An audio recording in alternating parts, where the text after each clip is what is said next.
नमस्कार, घटना चक्र बुक वीडियो के इस शैक्षणिक मंच पर आपका स्वागत है। हमारा उद्देश्य है ज्ञान को सरल, स्पष्ट और सुलभ रूप में आप तक पहुंचाना। आइए आरंभ करते हैं अध्ययन और सफलता की इस यात्रा को। नमस्कार। कभी सोचा है कि इंडियन इकोनॉमी मतलब हमारी भारतीय अर्थव्यवस्था आखिर चलती कैसे है? आज हम इसी गुत्थी को सुलझाने वाले हैं। और मजे की बात यह है कि हम इसे समझेंगे सिविल सर्विसेज एग्जाम्स में पूछे गए कुछ बहुत ही इंटरेस्टिंग सवालों के जरिए। तो चलिए शुरू करते हैं ये सफर। तो आज का हमारा रोड मैप क्या है? हम 5 मेन पॉइंट्स पर बात करेंगे। सबसे पहले समझेंगे कि बाजार काम कैसे करते हैं, फिर अपनी अर्थव्यवस्था के स्ट्रक्चर को देखेंगे, इसके बाद बेरोजगारी और गरीबी जैसी बड़ी चुनौतियों पर बात होगी, और आखिर में हम कुछ बड़े इकोनॉमिक आइडियाज को भी छुएंगे जो हमारी सोच को एक नई दिशा देते हैं। तो सबसे पहले चलिए शुरू करते हैं उस जगह से जहां से सारा खेल शुरू होता है, यानी कि बाजार। अच्छा, एक सवाल है, एक परफेक्ट बाजार मतलब एक आइडियल बाजार कैसा होता होगा? क्या चीजें उसे परफेक्ट बनाती हैं?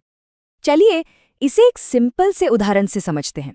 सोचिए एक सब्जी मंडी है जहां बहुत सारे बेचने वाले हैं और बहुत सारे खरीदने वाले। कोई भी एक सेलर अकेले कीमत को कंट्रोल नहीं कर सकता है ना।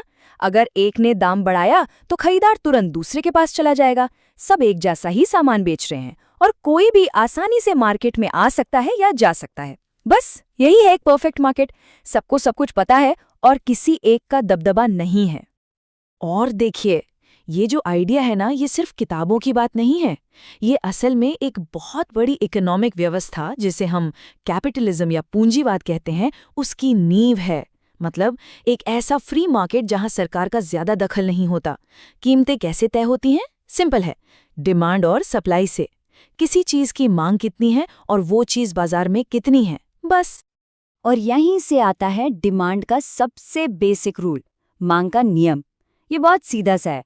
जब किसी चीज की कीमत ऊपर जाती है तो उसकी मांग नीचे आ जाती है, और जब कीमत कम होती है तो मांग बढ़ जाती है। बिल्कुल कॉमन सेंस वाली बात है ना। ठीक है, तो बाजार तो समझ आ गया। अब थोड़ा बड़ा सोचते हैं।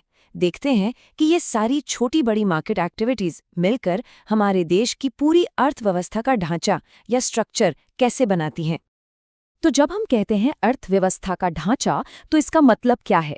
देखिए, बहुत आसान शब्दों में इसका मतलब है ये देखना कि हमारे देश की टोटल इनकम यानी जीडीपी में किस सेक्टर का कितना योगदान है। पैसा आ कहाँ से रहा है? खेती से, मैन्युफैक्चरिंग से या फिर सर्विसेज से? देखिए, किसी भी इकोनॉमी के ना 3 मेन इंजन होते हैं। पहला प्राइमरी सेक्टर मतलब खेती, माइनिंग, जहां से हमें कच्चा माल मिलता है। दूसरा है सेकेंडरी सेक्टर यानी मैन्युफैक्चरिंग, जहां उस कच्चे माल से चीजें बनती हैं।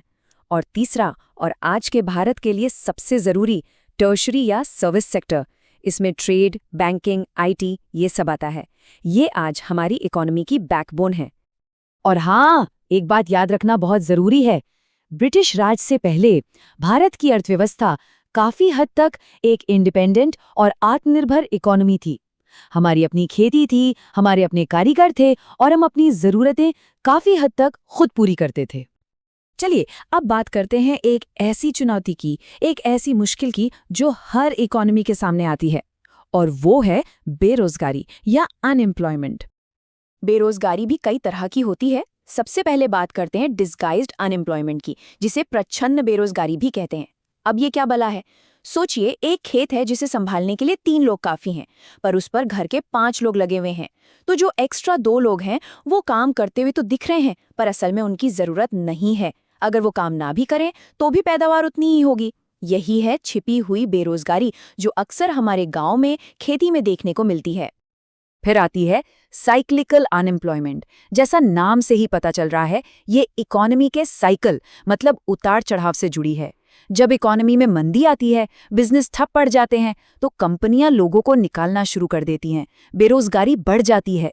याद है 2008-2010 की ग्लोबल मंदी? वो इसका एक क्लासिक उदाहरण है। और एक होती है क्लासिकल अनएम्प्लॉयमेंट। ये तब होती है जब मजदूरी मतलब वेजेस मार्केट रेट से ज्यादा सेट कर दी जाती है। मान लीजिए किसी काम के लिए मार्केट में 300 रुपए मिलते हैं, लेकिन सरकार ने नियम बना दिया कि कम से कम 500 रुपए देने ही होंगे। तो क्या होगा? कंपनियां कम लोगों को हायर करेंगी क्योंकि वो इतना अफोर्ड नहीं कर सकती। नतीजा, बेरोजगारी बढ़ जाएगी। तो सवाल उठता है कि इस बेरोजगारी को नापा कैसे जाता है? इसका एक सिंपल सा फॉर्मूला है। जितने लोग बेरोजगार हैं उन्हें डिवाइड कर दीजिए टोटल लेबर फोर्स से। और लेबर फोर्स का मतलब क्या है? वो सारे लोग जो या तो काम कर रहे हैं या फिर एक्टिवली काम ढूंढ रहे हैं। बस सिंपल। अब जरा आंकड़ों पर नजर डालें। मार्च 2022 में भारत में ओवरऑल अनएम्प्लॉयमेंट रेट करीब 7.6% था। पर इंटरेस्टिंग बात यह है कि ये हर राज्य में एक जैसा नहीं था। जैसे उसी दौरान महाराष्ट्र में ये रेट सिर्फ 3.5% था। तो इससे क्या पता चलता है? यही कि हमारे देश में आर्थिक मौके हर जगह बराबर नहीं बटे हैं। बेरोजगारी से ही जुड़ी एक और बहुत बड़ी और जरूरी चुनौती है गरीबी। तो चलिए अब समझते हैं कि आखिर इस गरीबी को मापा कैसे जाता है। भारत में ये काम करती है नेशनल स्टैटिस्टिकल ऑफिस यानी NSO, और उनका तरीका बड़ा दिलचस्प है। वो ये नहीं देखते कि कोई परिवार कमा कितना रहा है, बल्कि ये देखते हैं कि वो खर्च कितना कर रहा है। इसके पीछे एक सिंपल लॉजिक है कि कोई कितना खर्च करता है उससे उसके असली जीवन स्तर का ज्यादा सही अंदाजा लगता है। लेकिन क्या ये तरीका नया है? बिल्कुल नहीं। भारत में पॉवर्टी लाइन या गरीबी रेखा का कॉन्सेप्ट बहुत पुराना है और इसकी सबसे पहली कोशिशों में से एक की थी दादा भाई नौरोजी ने। और उनका जो तरीका था वो तो बहुत ही अनोखा था। उन्होंने जेल कॉस्ट ऑफ लिविंग का इस्तेमाल किया, जेल में रहने की लागत। सुनने में थोड़ा अजीब लगता है ना, पर ठहरिए, इसके पीछे एक बहुत सॉलिड लॉजिक था। नौरोजी ने सोचा कि सरकार एक कैदी को जिंदा रखने के लिए कम से कम जो खाना पीना देती है वो सर्वाइवल के लिए जरूरी मिनिमम चीज है। तो उन्होंने क्या किया? उन्होंने उस बेसिक डाइट की कॉस्ट निकाल ली और फिर उसी कॉस्ट को बेस बनाकर उसे आम आबादी, जिसमें बच्चे भी शामिल थे, के लिए एडजस्ट किया। और इस तरह उन्होंने तैयार की भारत की पहली पॉवर्टी लाइन। कमाल का आइडिया था, है ना? चलिए अब हम अपने आखिरी सेक्शन में चलते हैं। यहाँ हम कुछ बड़े आर्थिक विचारों बिग इकोनॉमिक आइडियाज पर नजर डालेंगे जो हमें ये समझने में मदद करते हैं कि देश और सरकारें कैसे सोचती हैं। एक बड़ा मजेदार आइडिया है डेविड रिकार्डो का। वो कहते थे कि जब सरकार बहुत ज्यादा उधार लेकर खर्च करती है तो आम लोग जो समझदार होते हैं वो ये भांप जाते हैं। उन्हें पता होता है कि आज का उधार चुकाने के लिए सरकार कल टैक्स जरूर बढ़ाएगी, तो वो क्या करते हैं? वो आज से ही ज्यादा पैसे बचाने लगते हैं। इसका मतलब ये हुआ कि सरकारी खर्च का इकोनॉमी पर उतना बड़ा असर नहीं पड़ता जितना सोचा जाता है। और ये सब हमें एक आखिरी और शायद सबसे बड़े सवाल पर लाके खड़ा कर देता है। क्या किसी देश के पास सिर्फ तेल, कोयला या सोना होना उसे अमीर बना देता है? शायद नहीं। दुनिया में ऐसे कई देश हैं जिनके पास संसाधन तो हैं पर वो अमीर नहीं हैं। तो फिर वो क्या चीज़ है जो एक देश को असल में अमीर और कामयाब बनाती है? क्या वो एजुकेशन है, टेक्नोलॉजी या कुछ और?